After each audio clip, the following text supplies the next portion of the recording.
You can't keep getting away with it!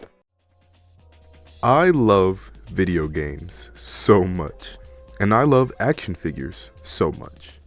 Nothing beats finishing a fantastic story mode and then going to pose a little version of the main character from that very game. Top 5 human experiences, by the way. But this experience is either super rare or just straight up impossible for some games, simply because there is no little dude available to pose. In the past, I've gone over the action figure history for some of my favorite games, which you should check out if you haven't, but those videos are just straight up not possible for a lot of games. Or they are possible, but they'd be like 5 minutes long. No, that just won't do. That's what this video is for. To look over the games with very little figures or no figures at all. To show these companies that, hey, there's a demand out there for at least one of these franchises. I want to cover 3 very different games with 3 very different relationships to action figures. I want to cover their past action figures and the untapped potential that these franchises have when it comes to action figures. And I also want to give my opinion on what companies I think would execute these figures the best with today's companies producing action figures. My criteria is pretty simple. Less than 2 official 1/12 figures, or in other words, if I were to make a video on just that one game, the video would be super short. But without further ado, let's get to the first game.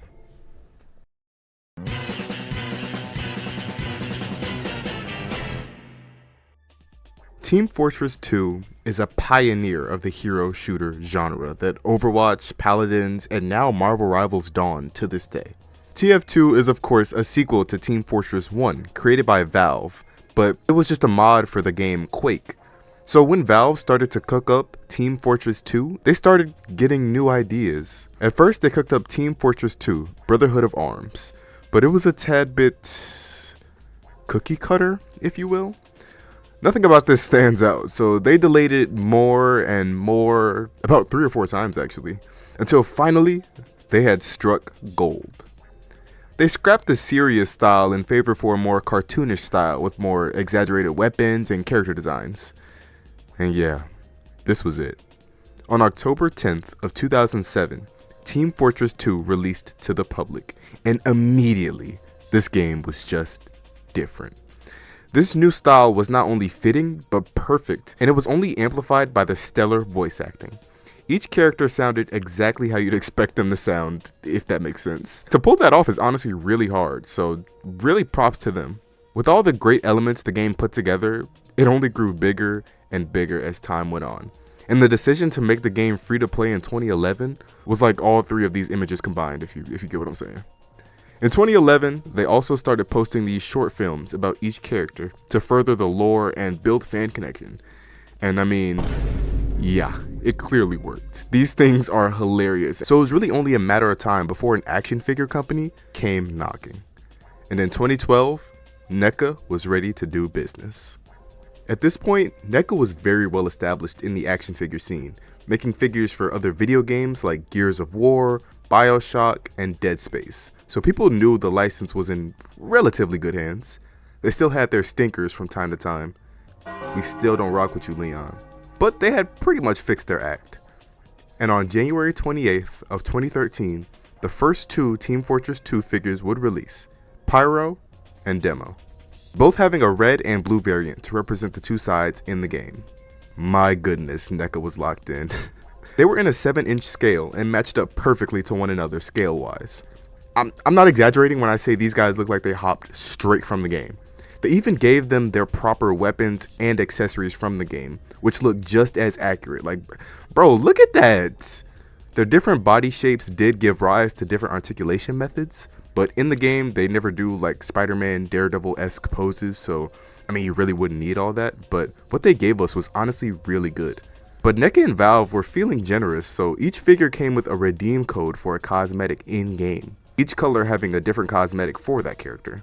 Pyro had the Brigade helm and Respectless rubber glove, while Demo had the Glengarry bonnet and Scotsman's stovepipe. This would continue into Series 2 with Heavy and Soldier releasing in December of 2013. Literally all of my praises of design fit with these guys as well. You can't tell me this doesn't look like a screenshot from the game, bro. You just can't. They also showed improved articulation and accessories. Heavy came with the big cheese, 2 hands, and a shotgun, while Soldier came with his rocket launcher, shovel, and extra hands. But we not here for accessories, man. These sculpts were on point, and the paintwork seemed to have improved too. Heavy's redeem codes were the Officer's Ushanka and Tough Guy's Toque, while Soldier's was Tyrant's Helm and Stainless Pot. Next, in April 2014, was Spy and Engineer. Engineer was always kind of my least favorite, but I'd spend a pretty penny on this guy, I'm not gonna lie. That says something. They were really getting in their groove, and you can see the confidence show in the figures. He could store his gun, the toolbox could open, and his wrench just looked cool. At this point, the figures kind of looked better than the game.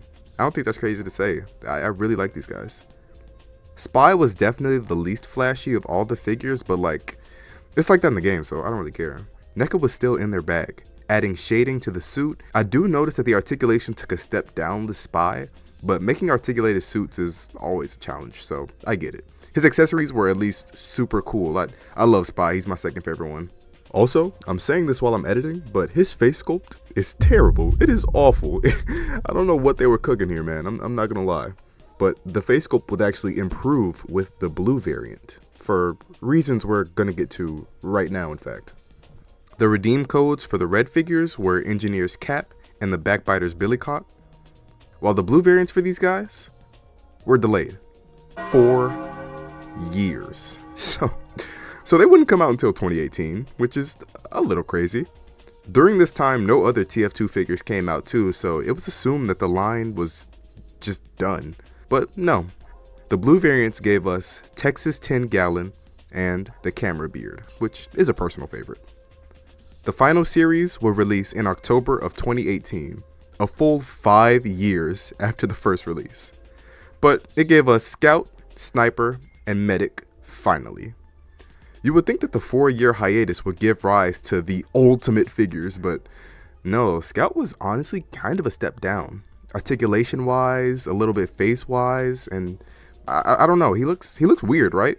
He does look weird. The body sculpt was great, but not well optimized when it came to articulation. I don't know. I think he's the worst in the line, which sucks because Scout is my favorite. But oh well, he still looks pretty accurate.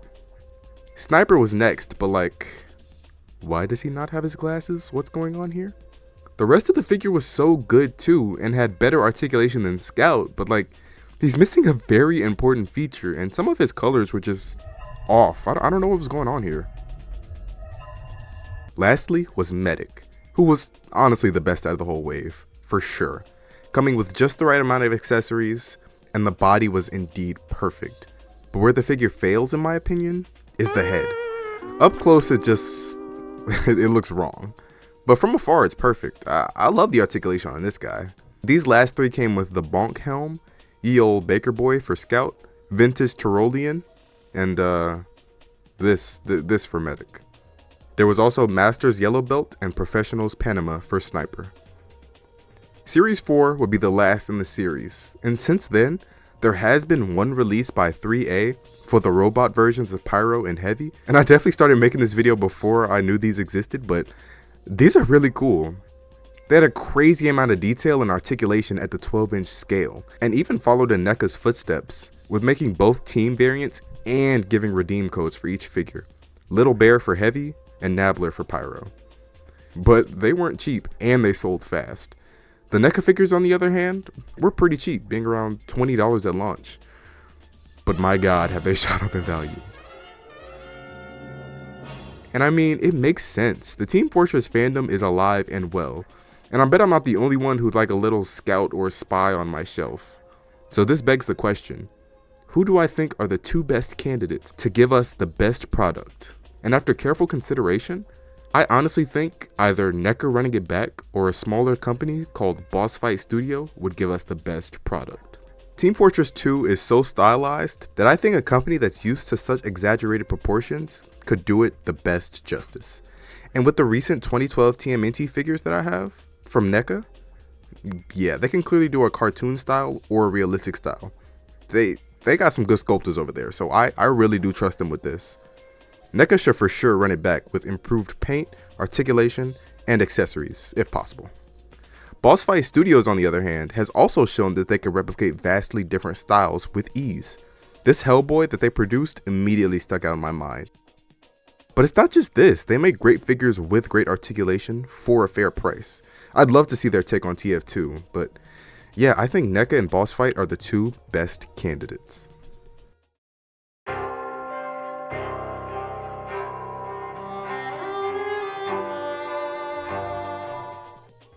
American McGee's Alice was released in the year 2000 as a third-person action-adventure game set in the world of Alice in Wonderland. A very twisted version of Alice in Wonderland. The game followed Alice, who watched her entire family get burned alive, and spent several years in a psychiatric clinic. So, yeah, things haven't been too peachy for her, but she escapes into Wonderland, which has definitely seen better days. In fact, everybody in this game has seen better days. But that just adds to the charm because everyone looks really cool.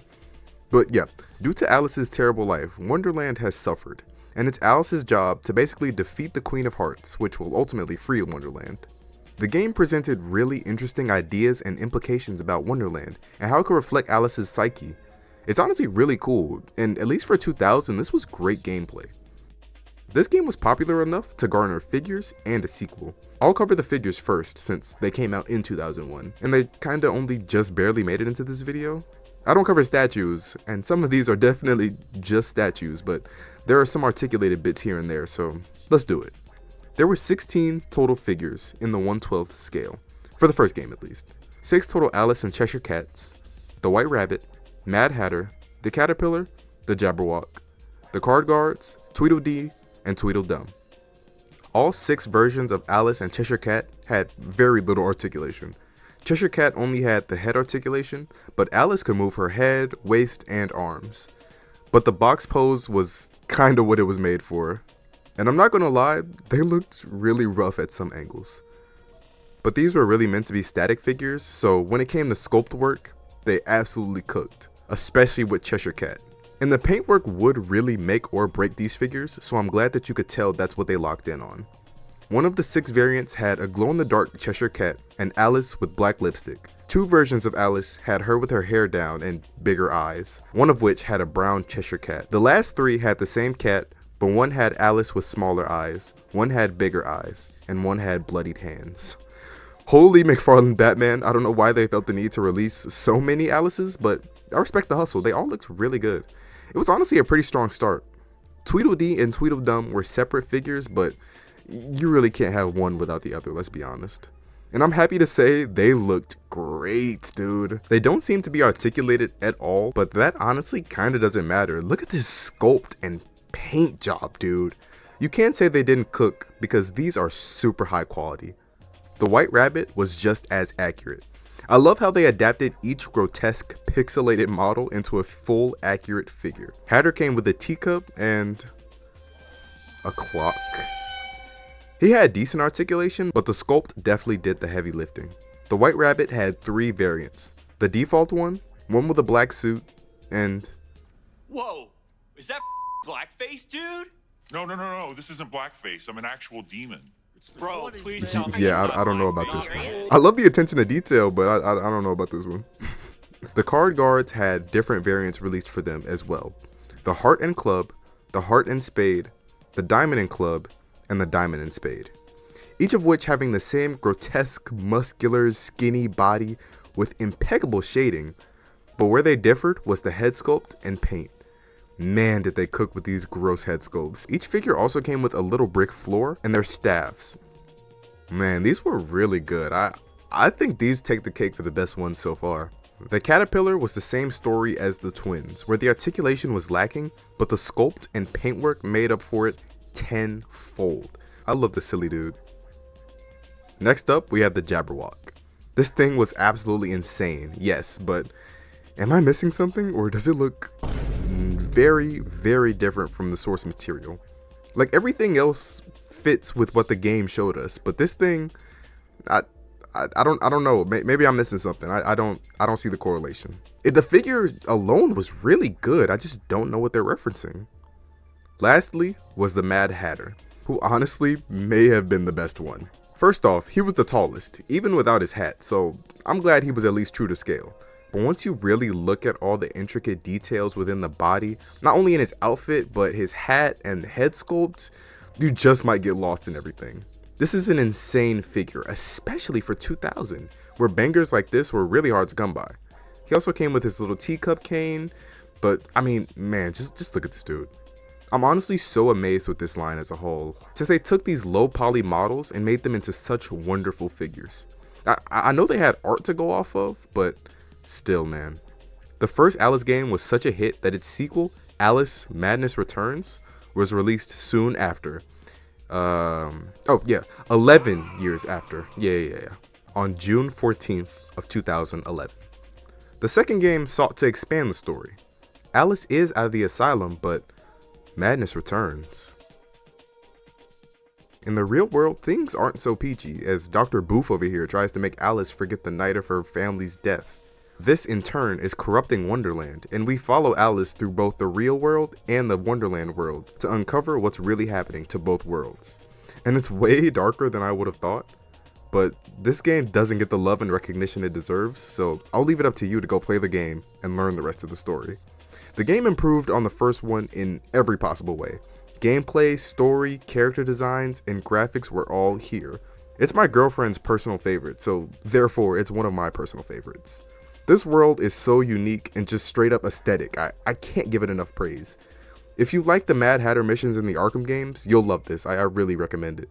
But the love for the designs isn't something unique to me, because Diamond Select picked up the license and released figures only a year after its release. Diamond Select was also very well established in the action figure community at this point, with their Marvel Select line.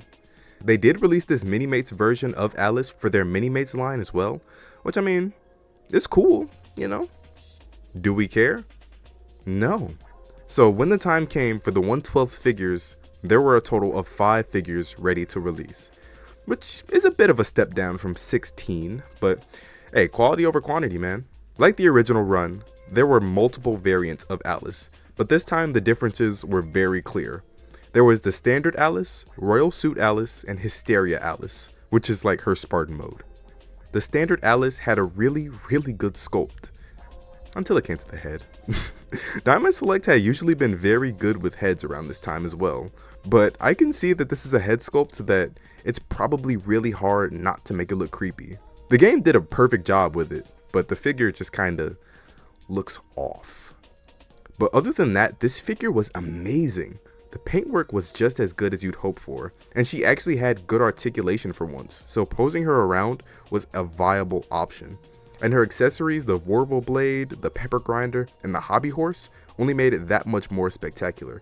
The paint job on all of these are excellent, by the way, even if the Hobby Horse isn't entirely accurate, but oh well, she looked great. The variants had the same sculpts and accessories, but each one had vastly different paint jobs, each one with their own flair. The Royal Suit is cool, but man did they lock in for Hysteria. They cooked. Each blood splatter effect is a little too good though. We definitely gotta put Diamond Select on a watch list, but I think this looks great, man. Next up was Cheshire Cat, who like Alice was finally fully articulated. He could sit and walk, which is really rare for quadrupedal figures. It's usually one or the other, not both, but this would explain why he's a standalone figure. I mean, not really. His sculpt was actually super accurate. That smile literally hopped straight from the screen. You can't tell me otherwise. The last figure to come out was the Card Guard. And it's close, but Madness Returns Card Guard takes first place in the Card Guard race.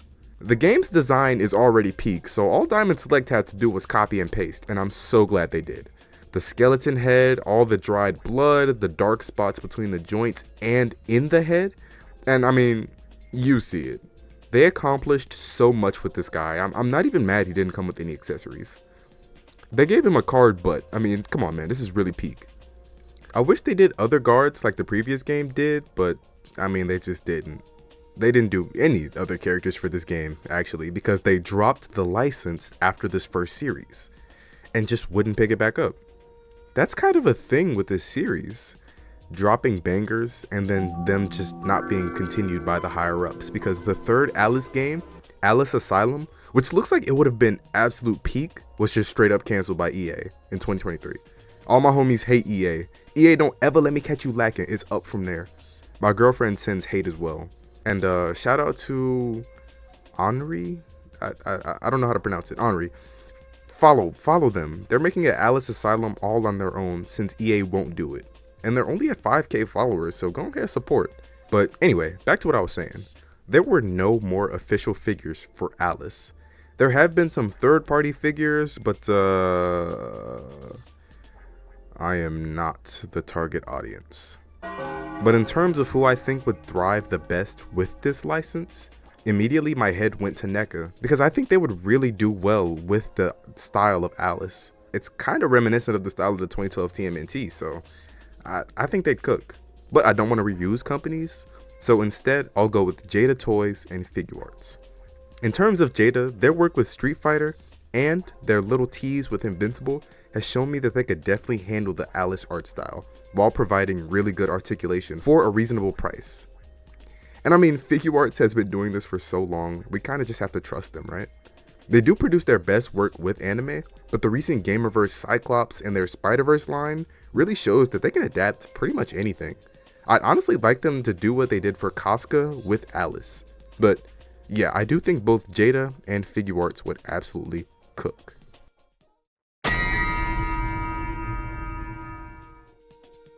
Lastly, I want to cover both Red Dead Redemption 1 and 2, because these games are straight up masterpieces. I don't know how else to say it.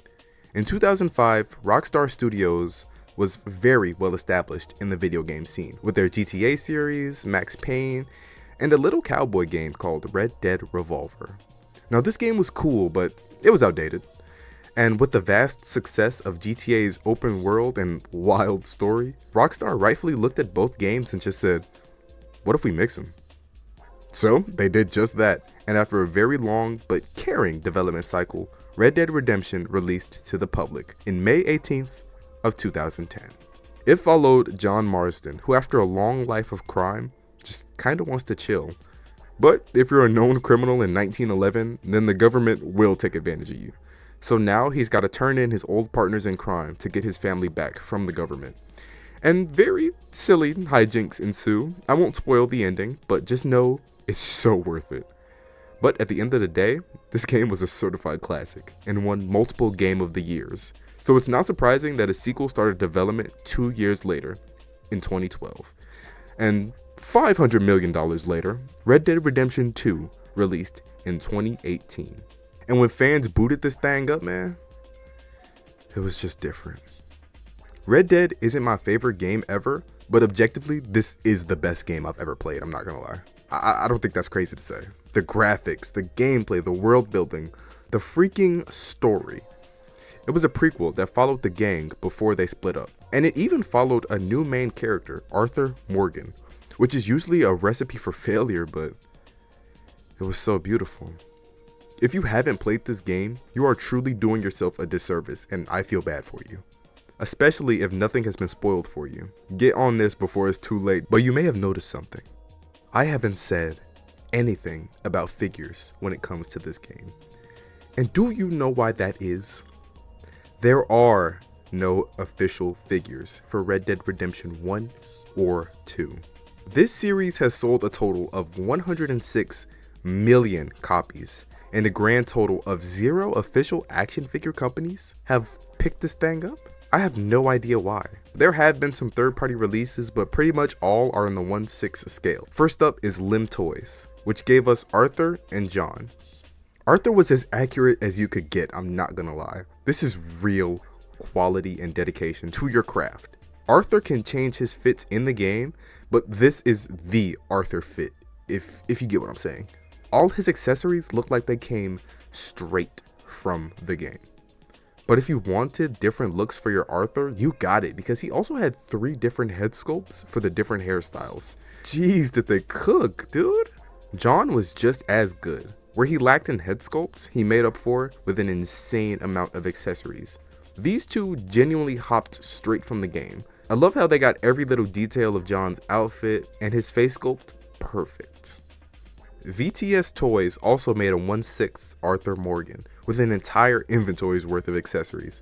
I'm glad that was a constant, but I'm gonna keep it a buck. I don't think this was better than Lim Toys. It was really, really good though, don't get me wrong. In the 1/12 department, things weren't doing so hot though, I'm not gonna lie. As of right now, there has only been one planned 1/12 figure for Red Dead Redemption, and it's by a third-party company, DS Toys, which does look really good and accurate, but no one has gotten it yet, so we really can't say much. They have made bangers before though, so there's hype. It has a lot of potential. But that's it, man.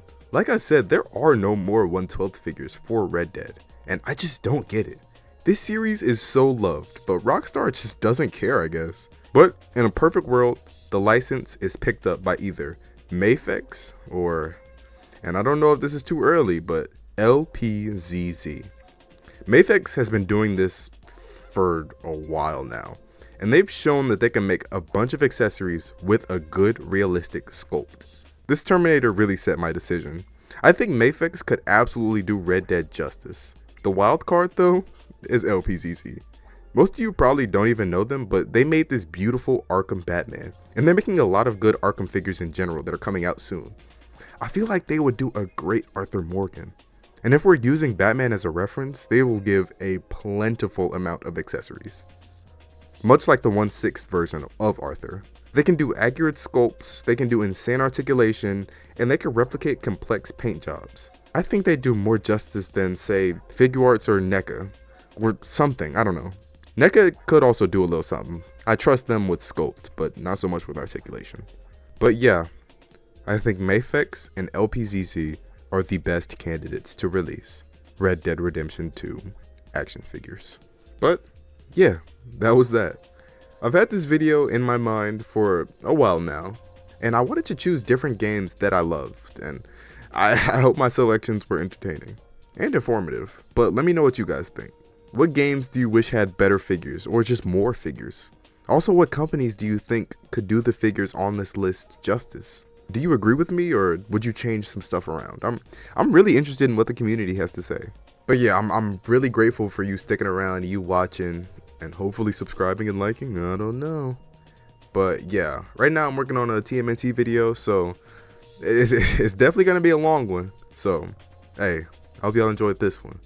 And if you made it this far, comment, "You, sir, are a fish."